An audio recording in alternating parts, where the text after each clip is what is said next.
Yikes. My bag is 15.10 kilo, but that is with food, water, and my little camera tripod and everything on the side, so 7.9. 8.9. 8.89. So my kit is just over 15 kilo, which is very heavy in comparison to John's and Jem's.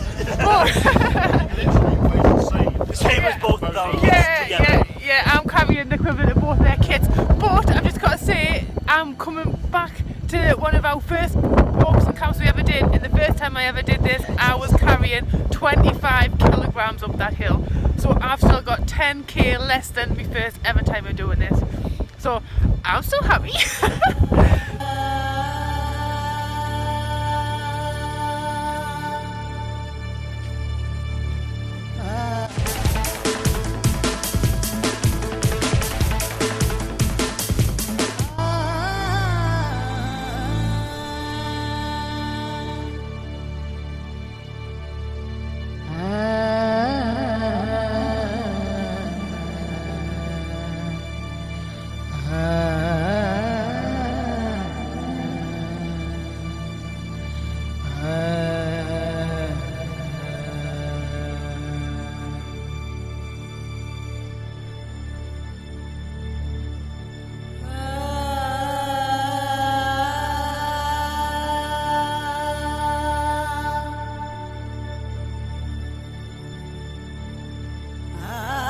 Welcome to my humble abode.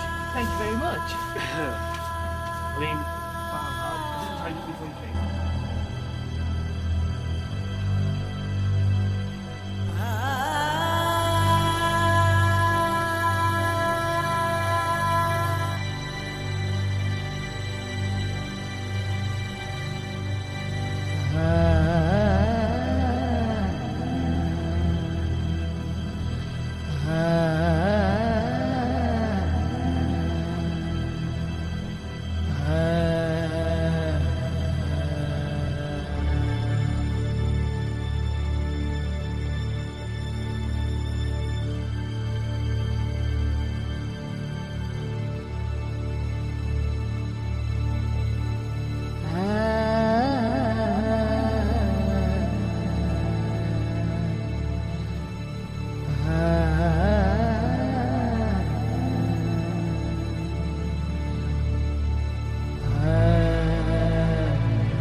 That's the first time I've ever tried to set it up in them conditions, and there are definitely things I need to do better, but I did it.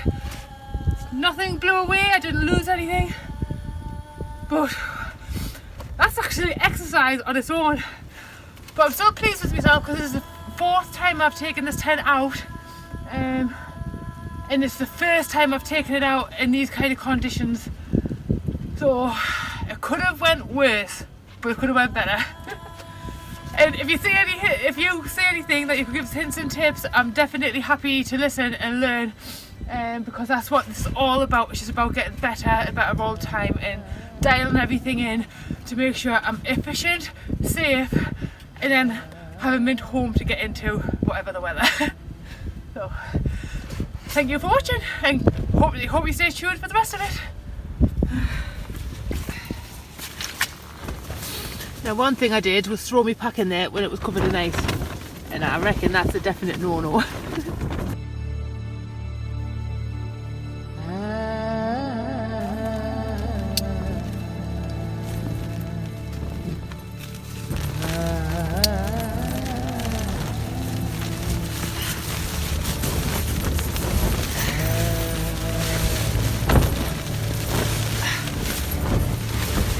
So it's things like this seat that makes my kit heavier.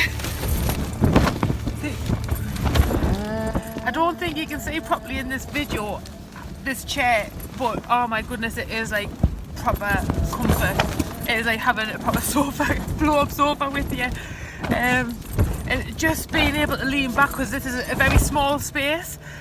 So having a seat where you can just comfortably like lie back and just lounge, even when things are getting blown about, because I've tried to put my camera as far back as I can and the door's actually hitting it, so that's supposed to keep on knocking it. But still has like plenty of space in here to lounge about. But I do have this obviously porchway open and my legs are lounged out the front, which it's a bit of a bog, icy slushy bog, and I'm praying the floor of my Hilleberg doesn't soak through, because the ground underneath is absolutely saturated. So wish me luck for what it's going to be like in the morning.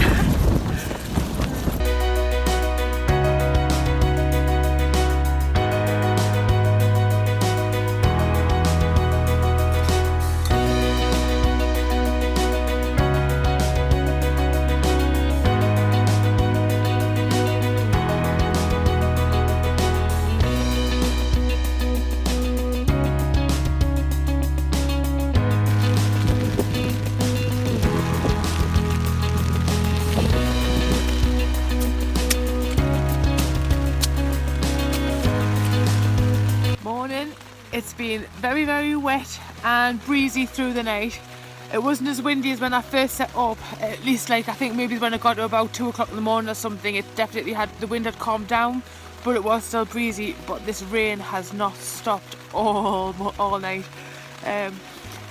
So I haven't had the best sleep, but I never do when it's my first night away. But one lesson I've learned is when I'm stepping out the tent, to make sure I shut the door but don't just leave it with the door open, because I've been walking away leaving it with the door open, and when I've come in, the inside of my tent, because the inner was also open, like where I've been sleeping with my head yesterday, that was a bit wet when I came back, and I was worried, thinking, oh, has some water come through the floor yesterday? But it wasn't. It's because I was an idiot and left the door open when I went away and filled up my water bottle and things, and then came back, and that's how water's got onto the inside. So there is another lesson learned. When you walk out, if it's raining, shut the bloody door.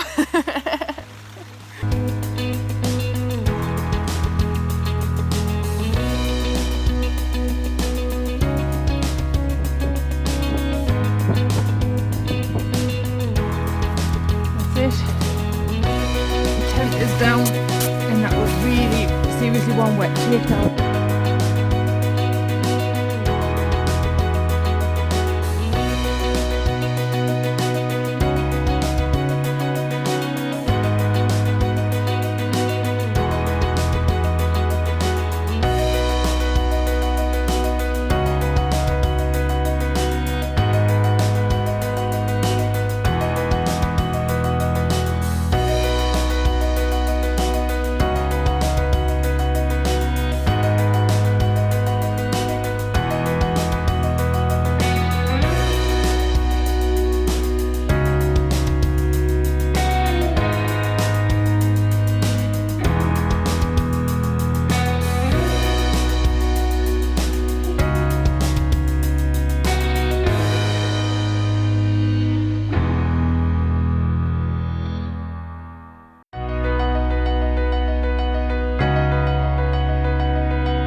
John pretending to make a phone call, but basically he's just hiding from the rain, from the snow.